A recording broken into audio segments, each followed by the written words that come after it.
ಇವತ್ತು ತಂತ್ರಜ್ಞಾನ ಬಹಳಷ್ಟು ಅಭಿವೃದ್ಧಿಯಾಗಿದೆ. ಪ್ರತಿಯೊಂದು ಕ್ಷೇತ್ರದಲ್ಲೂ ಟೆಕ್ನಾಲಜಿಯನ್ನ ಬಳಕೆ ಮಾಡಿಕೊಳ್ಳಲಾಗ್ತಾ ಇದೆ. ರಾಜ್ಯ ಪೊಲೀಸ್ ಇಲಾಖೆಯಲ್ಲಿಯೂ ಹಲವು ಸುಧಾರಣೆಗಳನ್ನು ಕೈಗೊಳ್ಳಲಾಗಿದೆ. ಅದರಂತೆ ಇವತ್ತು ಒಬ್ಬ ವ್ಯಕ್ತಿ ಯಾವುದೇ ಅಪರಾಧದಲ್ಲಿ ಭಾಗಿಯಾದರೂ ಸಹ ಆತನ ಫೋಟೋ, ಫಿಂಗರ್ ಪ್ರಿಂಟ್, ವಿಳಾಸ, ಅಪರಾಧದ ವಿವರ, ವೈಯಕ್ತಿಕ ಮಾಹಿತಿ ಸೇರಿದಂತೆ ಸಂಪೂರ್ಣ ಜಾತಕವನ್ನೇ ದಾಖಲು ಮಾಡುವ ಪ್ರಕ್ರಿಯೆಯನ್ನು ನಡೆಸಲಾಗುತ್ತೆ. ಇದೇ ವಿವರ ದಾಖಲೆಗಳನ್ನಿಟ್ಟುಕೊಂಡು ಮಂಗಳೂರು ನಗರ ಪೊಲೀಸರು ರಾತ್ರಿ ವೇಳೆ ಫಿಂಗರ್ ಪ್ರಿಂಟ್ ಕಾರ್ಯಾಚರಣೆಯನ್ನು ತೀವ್ರಗೊಳಿಸಿದ್ದಾರೆ. ನಗರದಲ್ಲಿನ ಪ್ರಮುಖ ಜಂಕ್ಷನ್ಗಳು, ಬಸ್ ನಿಲ್ದಾಣಗಳು, ರೈಲು ನಿಲ್ದಾಣ ಸುತ್ತಮುತ್ತ, ಮಾರುಕಟ್ಟೆ ಪ್ರದೇಶಗಳು ಹಾಗೂ ನಿರ್ಜನ ಪ್ರದೇಶಗಳಲ್ಲಿ ತಡರಾತ್ರಿ ವಿಶೇಷ ತಪಾಸಣೆ ನಡೆಸಲಾಗ್ತಾ ಇದೆ. ಅನುಮಾನಾಸ್ಪದವಾಗಿ ಅಡ್ಡಾದಿಡ್ಡಿಯಾಗಿ ಓಡಾಡುವವರನ್ನ ತಡೆದು ಅವರ ಬೆರಳಚ್ಚುಗಳನ್ನು ಮೊಬೈಲ್ ಫಿಂಗರ್ ಪ್ರಿಂಟ್ ಸ್ಕ್ಯಾನರ್ ಮೂಲಕ ಸಂಗ್ರಹಿಸಲಾಗ್ತಾ ಇದೆ. ಈ ಮಾಹಿತಿಯನ್ನು ನೇರವಾಗಿ mobile crime and criminal tracking system ನೆಟ್ವರ್ಕ್ಗೆ ಅಪ್ಲೋಡ್ ಮಾಡಿ ಕ್ಷಣಾರ್ಧದಲ್ಲೇ ಕ್ರಿಮಿನಲ್ ಬ್ಯಾಕ್ಗ್ರೌಂಡ್ ಪರಿಶೀಲನೆಯನ್ನ ಮಾಡಲಾಗ್ತಾ ಇದೆ. ಪರಿಶೀಲನೆ ವೇಳೆ ಯಾವುದೇ ಅಪರಾಧ ಪ್ರಕರಣಗಳಲ್ಲಿ ಭಾಗಿಯಾಗಿರುವ ದಾಖಲೆ ಕಂಡುಬಂದರೆ ಸ್ಥಳದಲ್ಲೇ ಪೊಲೀಸರು ತೀವ್ರ ವಿಚಾರಣೆಯನ್ನ ನಡೆಸುತ್ತಾರೆ. ರಾತ್ರಿ ವೇಳೆಯ ಓಡಾಟದ ಅನಿವಾರ್ಯತೆ ಬಗ್ಗೆ ವಿಚಾರಿಸುತ್ತಾರೆ.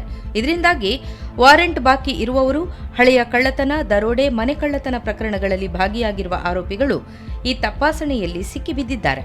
ಇತ್ತೀಚೆಗೆ ಸಾರ್ವಜನಿಕರೊಬ್ಬರು ನೀಡಿದ ಮಾಹಿತಿ ಆಧಾರದಲ್ಲಿ ಕಳ್ಳತನಕ್ಕೆ ಸಂಚು ರೂಪಿಸಿದ್ದ ತಂಡವನ್ನೇ ಪೊಲೀಸರು ಕ್ರೈಂ ನಡೆಯುವ ಮುನ್ನವೇ ಬಂಧಿಸುವಲ್ಲಿ ಯಶಸ್ವಿಯಾಗಿದ್ದಾರೆ.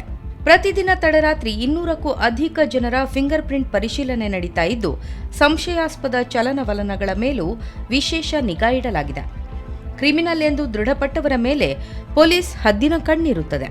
2022ರಲ್ಲೇ ಫಿಂಗರ್ ಪ್ರಿಂಟ್ ವರದಿ ನೀಡುವ ಈ ತಂತ್ರಜ್ಞಾನವನ್ನು ರಾಜ್ಯ ಪೊಲೀಸ್ ಇಲಾಖೆಯಲ್ಲಿ ಜಾರಿಗೊಳಿಸಲಾಗಿದೆ. ಆದರೆ ಇದನ್ನು ಇನ್ನಷ್ಟು ಪರಿಣಾಮಕಾರಿಯಾಗಿ ಬಳಸಿ ಮಂಗಳೂರಿನಲ್ಲಿ ಕ್ರೈಂ ರೇಟ್ ಕಡಿಮೆ ಮಾಡುವಂತೆ ಪೊಲೀಸ್ ಕಮಿಷನರ್ ಸುಧೀರ್ ಕುಮಾರ್ ರೆಡ್ಡಿ ಅಧಿಕಾರಿಗಳಿಗೆ ಕಟ್ಟುನಿಟ್ಟಿನ ಸೂಚನೆಯನ್ನ ನೀಡಿದ್ದಾರೆ. ಯಾರಾದರೂ ಕ್ರಿಮಿನಲ್ಸ್ ಯಾರಾದರೂ ರೋಡಲ್ಲಿ ತಿರುಗಾಡ್ತಾ ಇದ್ದಾರಾ ಅಂತ ಹೇಳಿ ತಮ್ಮ ಇಂಪ್ರೆಷನ್ ತಗೋತಾರೆ. ನಿಮ್ಮ ಎಲ್ಲ ಕ್ರಿಮಿನಲ್ಸ್ದು ಕೂಡ ಡೇಟಾ ಬೇಸ್ ಇರ್ತದೆ ತಮ್ಮ ಇಂಪ್ರೆಷನ್. ಸೊ ನೈಟ್ ನಾರ್ಮಲಾಗಿ ಏನು ಮಾಡ್ತಾರೆ, ಕಳ್ಳರು ಯಾರು ತಿರುಗಾಡ್ತಾ ಇರ್ತಾರೆ ಅಂಥೇಳಿ ಅವ್ರದ್ದು ತಮ್ಮ ಇಂಪ್ರೆಷನ್ ತಗೋತಾರೆ. ಸೊ ಅದರಲ್ಲಿ ರೀಸೆಂಟಾಗಿ ಕಳ್ಳರು ಸಿಕ್ಕಿದ್ದಾರೆ ಕೂಡ.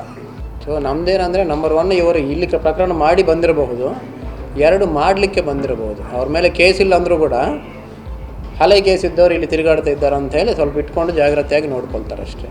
ಅಂತ ಹಿಡ್ಕೊಂಡು ಕೇಸ್ ಆಗಿದ ಮೇಲೆ ಡಿಟೆಕ್ಟ್ ಆಗಿದ್ದವು ಬೇರೆ ಇದ್ದಾವೆ. ಕೇಸ್ ಆಗಲಿಕ್ಕೆ ಮೊದಲು ಒಂದು ಕೇಸ್ ಸಿಕ್ಕಿದೆ, ಇನ್ನೊಂದು ಕೇಸು ಪಬ್ಲಿಕ್ ಯಾರೋ ಕಾಲ್ ಮಾಡಿದ್ದಾರೆ. ಸೊ ಪಬ್ಲಿಕ್ ಕಾಲ್ ಮಾಡಿದಾಗ ಹೋಗಿ ಹಿಡ್ಕೊಂಡು ಚೆಕ್ ಮಾಡಿದಾಗಲೂ ಅವರು ಅದಕ್ಕೆ ಬಂದರು.